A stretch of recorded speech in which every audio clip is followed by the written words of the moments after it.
to the Enter China show. This is a video that is part of a new series we're doing called the EC Success Series, or the Enter China Success Series. We're just sharing stories of people that have been a part of the Enter China community and are doing really well, and we just want to share that with you. And so today I'm really excited about who I have here. This is Zam Twal, my good buddy. And he came to China actually at the same time that I did, and so we've had a lot of history here together and seen each other grow, which has been really cool. And yeah, I'm excited to share his particular story with you though, because Zam is actually doing Amazon FBA, which is something a lot of you have expressed interest in, so we're starting to create more content around that. And so I wanted to get Zam on the mic here on the video to record and find out what he's doing to build a six-figure Amazon business in under a year, which is massively impressive. So Zam, thanks for being here and agreeing to get interviewed.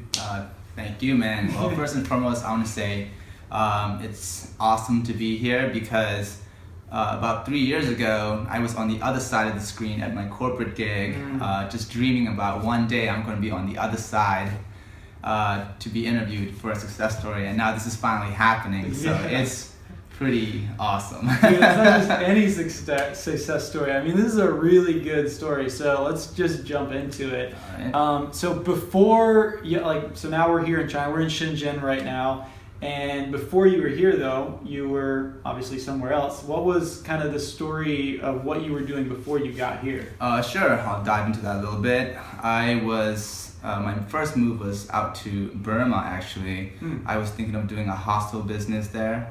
Did not work out, and then I went off to Thailand to join the digital nomad circle there, just to get some ideas on different internet-based businesses that I can do, and I jumped into freelancing, and then that didn't really work out, and I just tried different businesses that I thought was going to work out.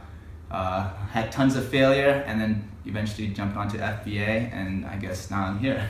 Yeah, so even before you got to Burma, you were in the US, right? And you just decided, I'm out. I'm gonna try absolutely. something different. Yeah, absolutely. I mean, the 9-to-5 gig was just simply not for me. So yeah, cool.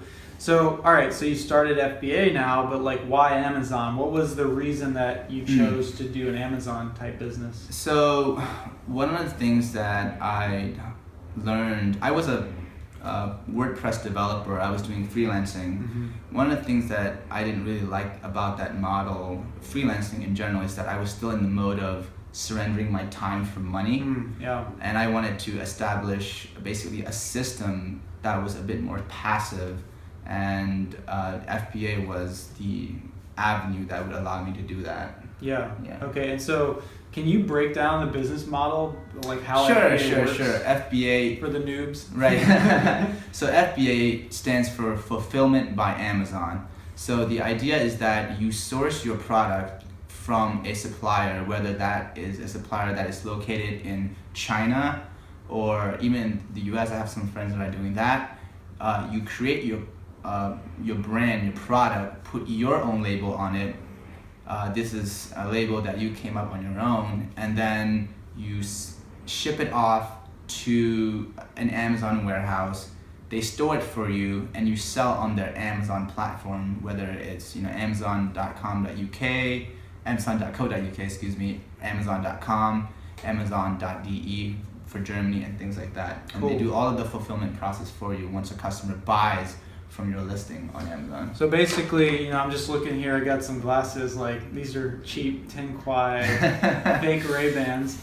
So basically you would make some generic glasses that are good quality, put them in a bag, and then you would put your label on top of that bag, a brand name that you came up with. Right. Gotcha. Cool. Okay, so that's the general model for Amazon, and you just saw that as an opportunity to get kind of passive income coming in. Right, absolutely. And it's been working out well. Yes. So tell us why you're in China though. Why did you feel like you needed to come to China in order for this business to be successful? Why did you choose to come to China? It's a personal reason at the end of the day. I was living out there in Thailand, in Chiang Mai, for quite a while, but I just kind of felt like I got really complacent there. So I wanted to switch things up a bit, and China was the next step, because for U.S. citizens they allow a 10-year visa, so it's kind of nice to have that as well. And there are a lot of benefits that being in China allow me to have, if you will. First and foremost, because my products for my FBA business is sourced from a Chinese factory. When I am thinking about launching a new product, or even trying to create a new, say, packaging for my product or something like that, things here move a lot faster.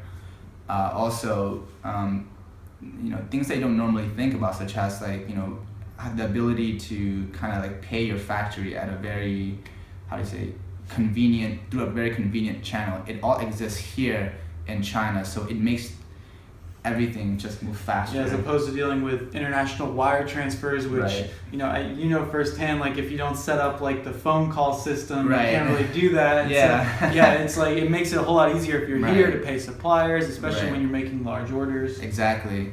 And sometimes suppliers, they don't accept payment channels that we're Westerners are used to, for example PayPal. And so but they do use Chinese banks, so it makes it super easy for you to make transaction happen. Yeah. Okay, so let's get back to the FBA kind of business model. So I know you don't want to share your specific product with us, because it's kind of a secretive thing with FBA people, which product they actually choose. But there is kind of a science to choosing a good product, right? Yeah. And maybe you can share with us what that product research methodology is. Absolutely. So I would say that the two most important things is to find a niche that is competitive, a product that is really in demand, and also a product that doesn't have too much competition. And can I get into talking about tools and things like that? Yeah, for okay, sure. So tools are great. Yeah, so the two tools that I use to kind of gauge that is a site called Merchant Words, merchantwords.com, and a Chrome extension called Jungle Scout. I use those two. My strategy when I look for a new product is usually just to do an overarching search, and then once I find a specific niche, then I go down. And Merchant Words and Jungle Scouts are what allows me to do that. Merchant Words is a tool that allows you to it allows you to see how much a product gets searched a month specifically for the Amazon platform. And then once you kind of know these numbers, Jungle Scout is the tool that allows you to see what the demand for that product is in actuality. So so Merchant Words is showing you search volume, and then Jungle Scout is showing you sales volume. Exactly. A great way to put it. Okay, cool. So you use those two, and what are the indicators of a good product fit? So for Merchant Words and things like that, I look for products that have searches in the hundreds of thousands. So if you type in, let's say, a garlic press, a garlic press on Merchant Words, you'll see that it has searches in the millions. So you know that product is really is in demand, based on the search volume. And then you go to Amazon.com, type that word in, and then it'll pop out a list of products that Amazon is selling, garlic presses, and you click on that Jungle Scout, and you can see what the demand for that product is based on the sales volume. Yeah. And so let's say that I find garlic, because people watching, they might think, okay, garlic presses are great. That's a great, I'm gonna go make a garlic press. Would you suggest somebody made a garlic press, or would you say be cautious about that? I would say be cautious about that. I mean, it's not, again, this is the initial tool to see how what the marketplace is like. there are other things that after that takes into consideration when you're choosing a product. For example, is the niche too competitive? Is there way too many sellers on there? How do other sellers who are selling garlic presses, how do they, what does their product listing look like? And most important question to ask is, can I do a better job than they do? Yeah. And if like all those questions kind of checks out, then it's probably a good product to go after. To move forward. Yeah. Okay, so let's say now you've obviously committed to a product, a niche. Yeah. Let's talk nuts and bolts. What is the process to getting it up onto Amazon, to market it, to get the sales happening? Absolutely. So the way you do that is like you've at this point you've picked a product. The next thing you do is, well, now I gotta look for a manufacturer that makes it. A great tool that allows you to do that is a site called Alibaba.com. You go there, you look for suppliers, and you will find different factories that makes garlic presses. You contact them and you try to negotiate a certain amount and a price point that you're happy with. And then once you do that, that agreement has been made, you deposit the cash. Can be quite done easily because, hey, you're in China. and then things proceed from there. And once they would the process that they produce your goods, then you find a logistic company that can ship your goods from China to the US to an Amazon warehouse, and you're basically up and selling. Yeah. Okay, but I do know that you have created a really nice logo and label for your product. Right. What was the process to getting that? I know you have design capabilities, but did you design it yourself? No. I am responsible for picking the product as the entrepreneur. As far as logos and things like that, those are areas that I'm not good at, even copywriting. So what I do is I utilize other people's talent who have those talents that I'm looking for, like designing talent and things like that. And the places that I go to is Upwork, Fiverr is a big one. You can use those channels in order to find people that can create logo for you, create a label for you, and things like that. And it's very, very affordable. Yeah, that's good. So let's talk about money, because everybody wants to know how much the things cost. And it's a good question, because if you're a new entrepreneur, you don't have a whole lot of money. It's like, okay, can I get into this business model? Right. So for you, how much did it cost to get up to Amazon and start selling? For me, my first product costed me about $2,700.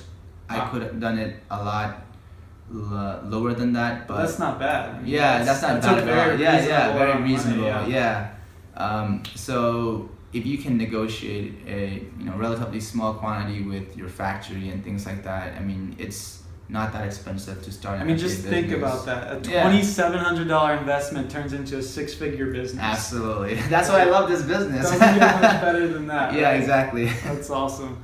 Okay, so there's probably been a lot of things that you've done as through this learning process, and that you're saying, okay, maybe I shouldn't have done that, and maybe I should have doubled down on this. Right. So what is kind of the 80-20 of things to do for an Amazon business?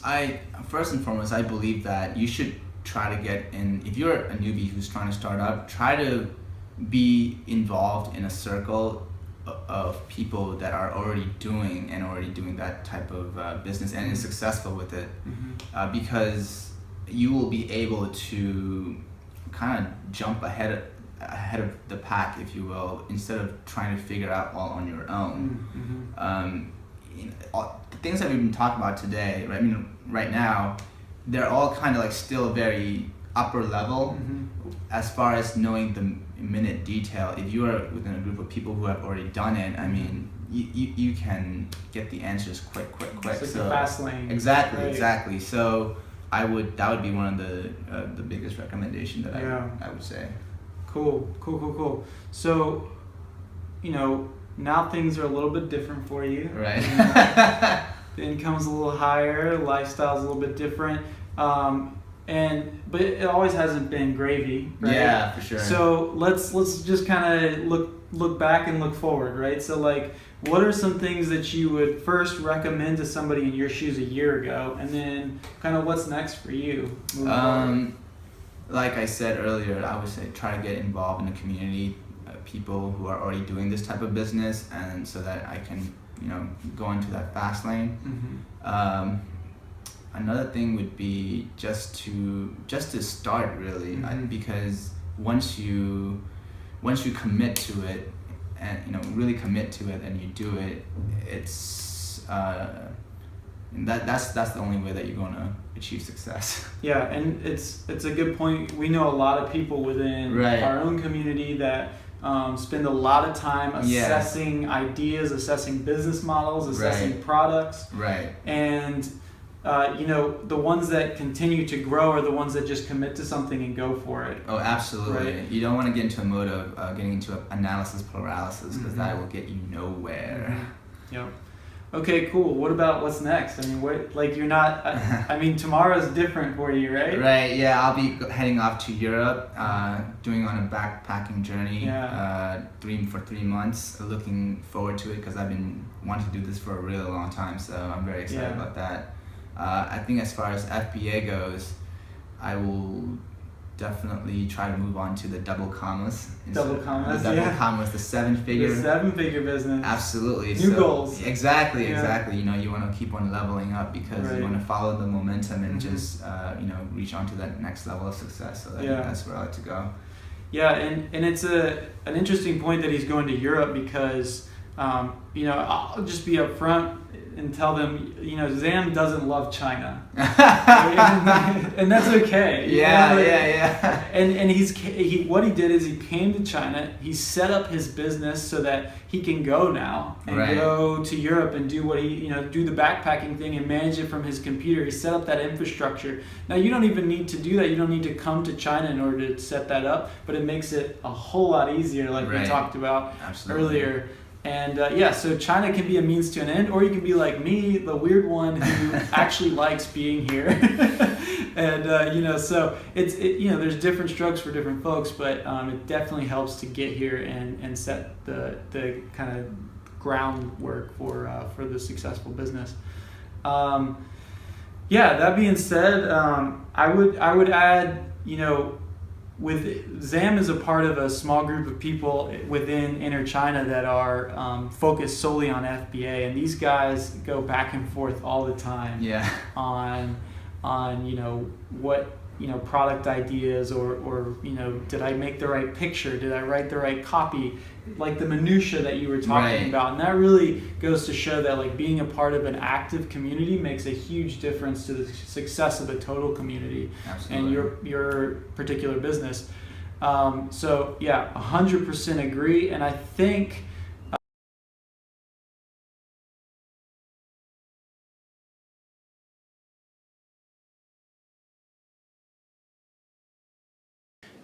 within Inner China, I know within Inner China that people are building up explosive physical product businesses that aren't just launching on Kickstarter or on Indiegogo or on crowdfunding campaigns, but are also doing FBA businesses. And more within our community are getting involved in FBA because it is a hyper successful model. Yep. So, that being said, thanks for coming on, man. Any last words or? Guys, just keep on pushing, keep the dream alive, and just do it. That is do it, commit, and follow through. And I promise that you'll get to where you want to be a lot faster than you think sometimes even. Yeah. It's been a quick journey for you. It's interesting because like you look and you say, well, I started this journey maybe 3 years ago, right? Yeah. And the first 2 years were kind of like getting your footing, figuring it out, floundering. Yeah. And then this last year has just been like, holy crap. Exactly. It's like, oh, here we go. Like your windswept hair. Like, woo! Exactly. It's just like lighter fluid. Yeah. So. Awesome, dude. Well, cool. All right. Thanks, man. Yep. Anytime.